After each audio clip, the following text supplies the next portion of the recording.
Pupunta namin libreng swimming dito sa amin sa Rizal. Tingnan nyo guys, so napakaganda ng view. Napakaraming puno. Pero mas maraming bading.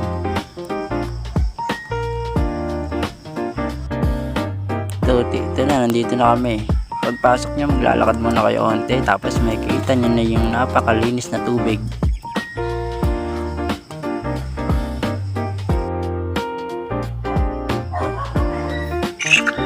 Ayan no, linis ang tubig oh. Kulay brown no.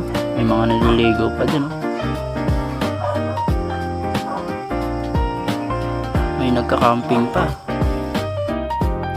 Sobrang linis ang tubig dito guys. Ang daming naliligo.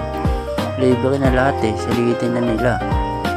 Tapos kung gusto niya medyo malinis, lakad lang kayo onte sa taas. Medyo malinis ang tubig doon. Kaso medyo maputik lang. Dadaanan niya. Dito may nakita pa kaming sirena dito. Ewan ko saan galing din. Ayun ang sirena.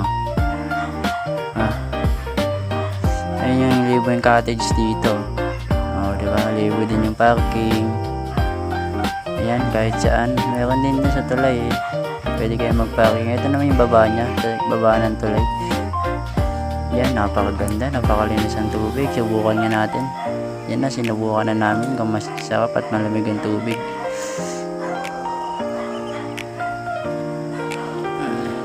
Uy, malamig.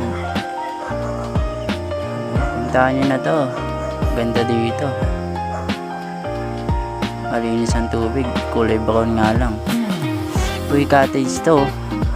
Pagkain na lang dadalhin nyo. Ano pa inaantay nyo? Habang wala pang bayan. Wala talaga yan.